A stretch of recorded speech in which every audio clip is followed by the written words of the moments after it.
கல்கி என்று சொன்னாலே அது ஒரு பறக்கக்கூடிய நிலைதான். அதற்குண்டான சில படங்களையும் பார்த்தோம் என்றால் ஒரு மனிதன் இறக்கைகளோடு வானுலகம் செல்வதாக காட்டியிருப்பார்கள், அல்லது குதிரை மீது அமர்ந்து செல்வதாக காட்டியிருப்பார்கள்.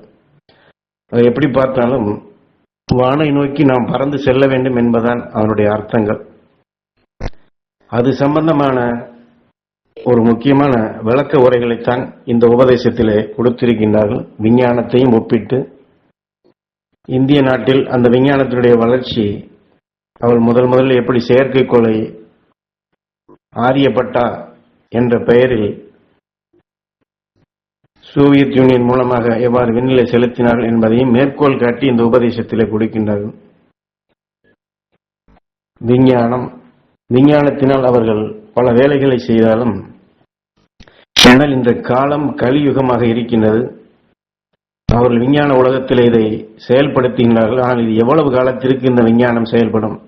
அந்த விஞ்ஞானம் செயல்படுகிறது என்றால் அதில் செயல்பட்டவன் யாரு? சித்தன் தான் விஞ்ஞானியாக அவனுடைய செயலாக்கங்களை செயல்படுகின்றான். எஞ்ஞானத்தையும் வெல்பவன் இந்த விஞ்ஞானத்தை வெல்ல மாட்டானா? ஆகவே இப்பொழுது உங்களுக்கு கொடுக்கக்கூடிய இந்த மெய்ஞானத்தினுடைய உணர்வுகளை எடுத்துக்கொண்டால் விஞ்ஞானத்தையும் வெல்லலாம்.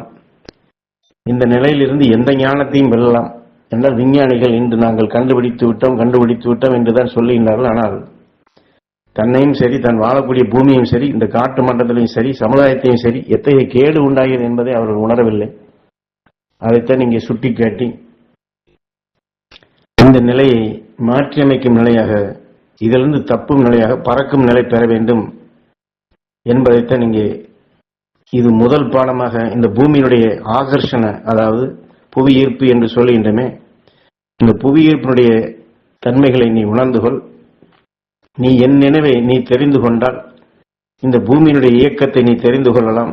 ஏனால் இந்த பூமியினுடைய இயக்கத்தை நாம் ஏன் தெரிந்து கொள்ள வேண்டும் என்றால்,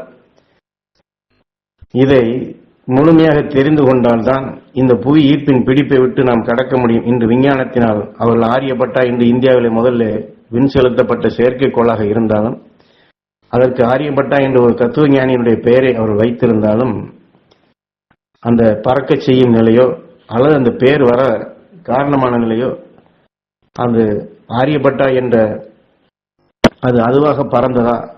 அவனுடைய பறந்தது நிலை என்ன? அவனை செய்தானா? இந்த ஈஸ்வரப்பட்டா சென்றல்லவா அதை செயல்படுத்தினான்.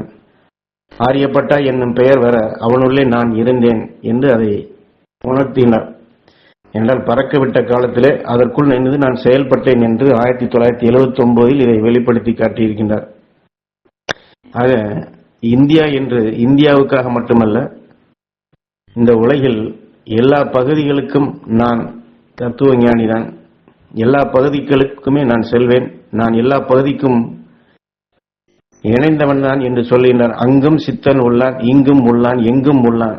ஆனால் நாம் நினைப்பது இந்திய நாட்டிலே, அதுவும் குறிப்பாக தென்னாட்டிலே தான் இதெல்லாம் அதிகம் என்று நினைக்கின்றோம். ஆனால் மற்ற நாடுகளில் இருக்கக்கூடிய சித்தன் அவன் தன்னை வெளிப்படுத்துவதில்லை என்று உணர்த்துகின்றார். ஆக நீ உன்னுடைய சிந்தனையை சீர்படுத்தினால் எந்த நாட்டில் இருக்கக்கூடியவனையும் அந்த சித்தனையும் நீ வெல்லலாம். அவனை வென்றுவிட்டால் போதுமா? அவனுக்கு மேலே உள்ளவனை யார் வெல்வது? அவனையே தான் வென்று கொண்டிருக்கின்றான். அவனுக்கு மேல் உள்ளவன் அவனை வெல்ல எவ்வளவு நாள் செல்லும்? ஆக வளர்ச்சி என்ற பாதையினுடைய நோக்கத்தை தான் இங்கே ஒவ்வொன்றும் வளர்ச்சி பெற வேண்டும் என்ற அந்த ஆசையிலே தான் இதை சொல்லுகின்றான். ஆனால் விஞ்ஞான நிலை நமக்கு வேண்டாம், அந்த அழிவு நிலைக்கு நாம் போக வேண்டாம். நாம் செல்லக்கூடிய இந்த மெய்ஞான பாதையிலே, ஞானத்தின் வழித்தொடரிலே, அதை வழிப்படுத்தி செல்லும் தியானத்தில் அந்த ஈஸ்வரனே பந்தம் வருவானப்பா. நீ வேறு அவன் வேறு என்ற நிலையை நீ பெற்றுவிடு. நான் சொல்லும் பாடமெல்லாம் இதுவேதான். இந்த உலகில் பிறந்த நிலை வேறு எங்கும் இல்லை. உன் மனதை தெய்வமாக்கிக்கொள், அந்த தெய்வீக நிலையை வளர்த்துக்கொள். உன் மனதிலே அந்த வாசனை, தெய்வீக வாசனை நீ பெற வேண்டும். அந்த சுவாச நிலை நீ பெற்றுவிட்டால் கோடி இன்பம் என்பதும் மகிழ்ச்சி என்பதும் பேரானந்தம் என்பதும் இதுவேதான். ஆகவே தியானம் என்று வெறும் ஜெபிக்கும் நிலைகளை வெறுத்துவிட்டு நுகரும் தன்மையில் நீ இருந்திடப்பா. அது கெட்ட வாசனையாக இருந்தாலும் நல்ல வாசனையாக இருந்தாலும் ரெண்டும் அது தனித்தனி என்ற நிலை இல்லாதபடி ஒரு நிலையாகவே அது தெரிந்துவிடும். அசிங்கம் என்ற நிலைகளோ அல்லது நறுமணம் என்ற நிலைகளோ இல்லாதபடி அதைத்தான் இங்கே நுகரும் நிலை என்று சுட்டி காட்டுகின்றார். இதையெல்லாம் யோகியாகத்தான் ஒரு சாதுவாகத்தான் சென்று அடைய வேண்டும் அல்ல. இது இங்கே இருக்கக்கூடிய சூழ்நிலையில இவ்வளவு வாழக்கூடிய நிலைகளிலேயே அதை இந்த ஆற்றலை பெற முடியும் என்றால் இவ்வளவும் சொல்லிவிட்டு இத்தகைய நிலையெல்லாம் உனக்குள் இது வளர வேண்டும் என்றால் உனக்குள்ளே உன்னுள்ளே நான் வந்து அமரும் நிலை பெற வேண்டும் என்று சொல்லுகின்றார். அதாவது நமக்குள் ஈஸ்வர பற்றல் வந்து இணைந்து செயல்படும் நிலை, அதைத்தான் உனக்குள்ளே நான் வந்து அமரும் நிலை பெற்றுவிட்டால் இந்த பூமியினுடைய இயக்கமும் தெரியும், உலகம் மாற்ற நிலைகள் அடைந்ததும் தெரியும்.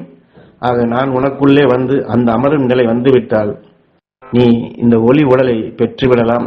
மாறக்கூடிய இந்த சமீபகால நிகழ்வுக்கு முன் இந்த உடலிலேயே சகல நிலையும் நான் உனக்கு தருவேன் என்று சொல்லுகின்றார். அது அவருடைய உணர்வு, அவருடைய நினைவு, அவருடைய சக்தி நமக்குள் வர வேண்டும். அதைத்தான் நான் உனக்குள் வந்து அமரும் நிலை பெற்றால் இந்த நிலை பெறலாம் என்று சொல்லிவிட்டு எல்லா நிலையும் வெல்லக்கூடிய சக்தி உனக்கு உண்டு, பறக்கும் நிலையை நீ பார்த்திடுவாய் என்று சொல்லி ஞான குரு அவர்கள் உடல் இருக்க அவர் பறந்து போகும் நிலையை இங்கே காட்சியாக காட்டி இந்த நிலையை உனக்கும் தருவேன், உனக்கு அருள்வேன், பறக்கும் நிலை பெற்றிடப்பா. நீ சமீபத்தில் வரக்கூடிய காலகட்டத்திலே இந்த பூமியிலே நச்சுத்தன்மையோ மற்ற நிலைகளோ அசுத்தமான நிலைகள் பரவி மனிதர்கள் வாழ முடியாத ஒரு நிலை, அத்தகைய சூழ்நிலைகளுக்கு வருவது முன் இந்த உண்மை நிலைகளை உணர்ந்து பறக்கும் நிலையாக நாம் வானுலகம் செல்ல வேண்டும், கல்கி என்ற நிலையை அடைய வேண்டும். அந்த சக்தியை நான் உனக்கு அருள்வேன், உனக்குள்ளே நான் வந்து அமரும் நிலை நீ பெற வேண்டும் என்று இந்த உபதேச வாயிலாக நமக்கு தெளிவாக்குகின்றார்கள்.